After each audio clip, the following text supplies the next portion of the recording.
For today's video, I will be sharing my everyday no makeup look using a 24 peso makeup base.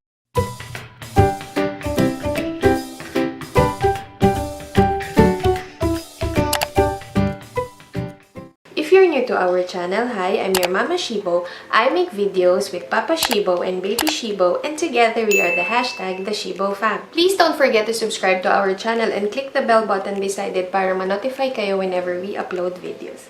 So, let's start!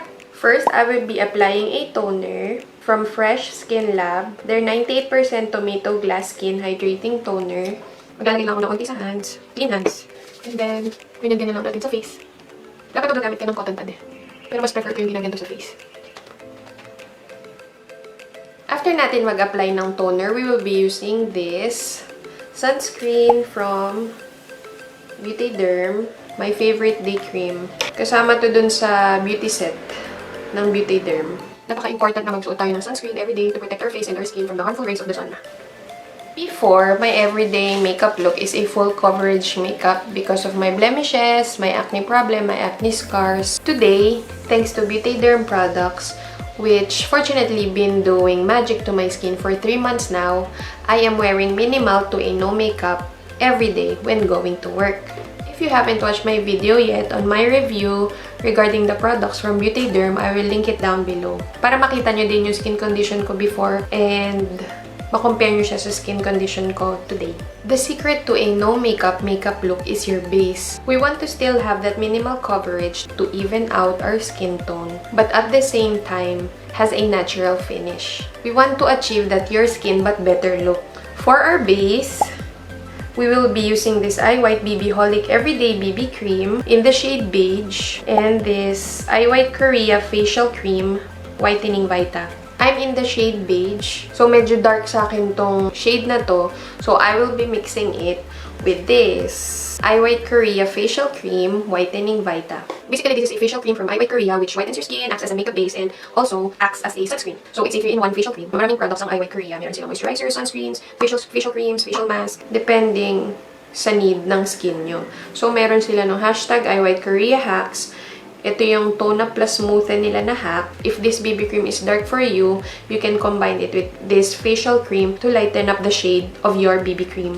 I'll be mixing this BB cream, a little amount of the BB cream and this facial cream, mixing it with my fingers to achieve the perfect shade for my skin. So, ano nga ba yung BB cream? Di ba marami tayo nakikita? BB cream, CC cream, DD cream. Ano nga ba yung sabihin ng BB sa BB cream? So, BB sa BB cream basically stands for Beauty Balm, which is a makeup base with skincare products in one. It acts as a light foundation with sheer coverage, plus meron tong beauty benefits for your skin. Skincare benefits in one.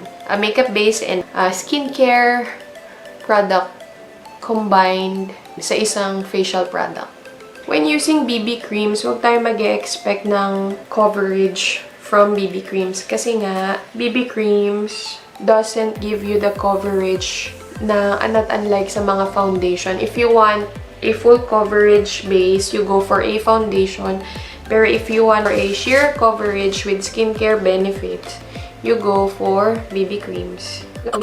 It won't totally cover up your blemishes kung meron kayong blemishes, pero it can even out your skin tone. It can brighten up the look of your skin. This iWhiteKorea BB Holic Everyday BB Cream contains 25 ml. And I bought this for 185 pesos only. Yung nasa sachet niya na 4 ml, yun yung 24 pesos lang. For 24 pesos, you get a makeup base infused with skincare benefits. So itong iWhite BB Holic is a multitasking BB cream that provides several makeup and skincare benefits. It is perfect for everyday use as it is infused with over 10 plant extracts to ensure that your skin is taken care of while looking refreshingly beautiful. BB Holic instantly perfects your skin complexion, provides natural coverage and protection while it nourishes and enhances your skin through its aroma herb complex formulation. It is also infused with active lightening and anti-aging properties to give you multiple benefits from a single application. iWhiteKorea BB Cream is basically a makeup plus skincare in one. After applying our BB cream, kasi BB cream is not hulas-proof. Hindi naman hulas-proof ang BB cream. So, for oily skin like me, kailangan ko pa rin siyang i-set with powder. So, my favorite setting powder as of the moment is this Shiseido pressed baby powder. It's literally a baby powder na siniksik sa isang container. Using my fluffy brush, ganyan-ganyan lang natin sa face natin para medyo maset yung BB cream. And take note, BB creams are not long-lasting. Like yung mga foundations, hindi ganun ka-long-lasting ang BB cream. So, you still have to set it with powder. Siguro 1 month ko lang ginagamit tong BB cream na to combined with this facial cream and hindi pa ako nagkaka-breakout ever since. After setting our face with powder, let's proceed with our brows. I will be using my current favorite, the Vice Cosmetics Gandoll Microbrow in the shade Ash Brown. For this look, ayoko nung masyadong define na brows. So what we'll do is I'll just follow the direction of my hair. Ganyan, hindi ko siya masyadong yung outline. I'm just using a light hand. Sobrang magaan lang. Tapos pina-follow ko lang yung strokes ko sa tubo ng hair ko. Pina-follow ko lang yung tubo ng hair ko. Concentrating on the sparse areas, dun sa areas na medyo kalbo. Brush your hair upwards. Kaya gusto ko itong Vice Gandoll Microbrow na to kasi it can mimic the strands of your hair. Perfect na perfect yung ash brown. Not too light and not too dark. So, we'll do the same on our other brow. Yan. So, syempre, kailangan din natin siyang iset para mag-last din siya all day. So, alam na ito kung anong pang siset ko sa eyebrows ko. Nichido Tinted Brow Gel. All-time fave. In the shade Ash Blonde. Sa eyebrow products, ang pinipili ko laging shade, yung mga ash, yung mga gray tone. Ayoko kasi nung mga brown kasi minsan lumalabas siya sa kilay ko na mapula.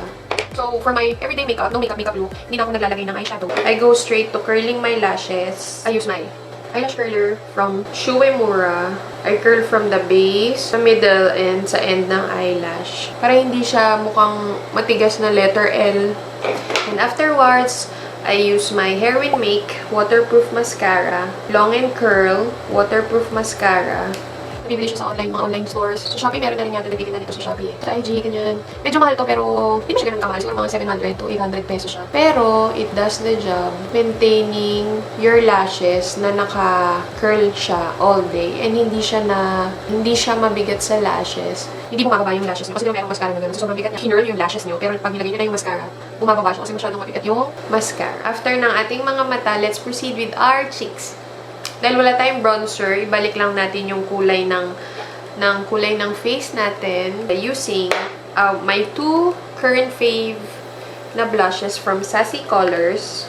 This is in the shade Nude and this is in the shade Creamy Cinnamon. Sobrang creamy nitong formula nitong Sassy Colors. Hindi ko nga alam kung ba't hindi ito napapansin ng tao. Kasi sa SM, nasa isang stall lang siya. Tapos parang walang nagbabantay. Walang nagbabantay na sales lady dun sa parang stante nito. Kaya sayang, yung ibang products na bubuksan, ganyan. Pero sobrang ganda nitong blush na to. Sobrang long lasting. This is in the shade Nude and this is in the shade Creamy Cinnamon. So, dun tayo sa Nude. Underrated kung Sassy blush na to. Sobrang ganda kaya nito. Hindi ko alam kung bakit walang gumagamit nito. Ito nga palang Sassy Colors na blush is a Tony Sia Maybe Bali. Ang tawag na ito yung Tony Sia. Ang favorite niya nga itong Nude. So, tinry ko yung Nude. Tapos nagustuhan ko yung consistency nitong blush na to. And yung pigment. So, pumili pa ako ng isang shade, yung Creamy Cinnamon. It has a little shine to it, pero not too overwhelming. Hindi malalaki yung glitters niya katulad ng umurahin na blush. Yung malalaki yung glitters, yung ma-accentuate talaga yung pores mo, yung texture ng skin mo. Ito hindi. I can say it is comparable dun sa NARS Orgasm ko na blush. Compare mo siya dun eh. I think the shade is perfect sa kahit anong skin tone, mapamorena ka man, o fair, o light. After natin sa blush, proceed na tayo sa mga lip products. Everyday no makeup look tayo. Gusto natin yung mga lip products na your MLBB lang. My Lips But Better lip products. Ayaw natin ng tubo, yung masyadong makapal. I have 4 lip products. These are my go-to lip products for my everyday makeup look. First off is this Happy Skin Lip Mallow in the shade Burnt. Parang it's a lip mousse. It's very soft on the lips. Kapag naglalagay ako ng mga lip products na ganito, what I do is I concentrate it first in the center of my lips and I blend it with my fingers. This is the Happy Skin Lip Mallow in the shade Burnt. For my next lip product, I have this Colorette Color Tint in the shade Olive. So, apply ulit ako sa middle ng lips ko. Tsaka ko siya i-blend with my fingers again. So, this is the Colorette Color Tint in the shade Olive. For our next lip product, we have the Maybelline Superstay Ink Crayon. Susulat ko na lang dito, somewhere here, yung shade nitong ink crayon na to. This is the Maybelline Ink Crayon. And for our last lip product, we have the Squad Cosmetics Lip Tint in the shade Grace. Again, this is the Squad Cosmetics Lip Tint in the shade Grace.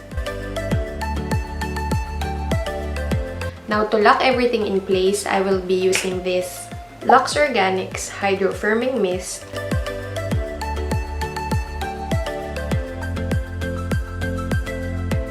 This is my updated everyday no makeup look.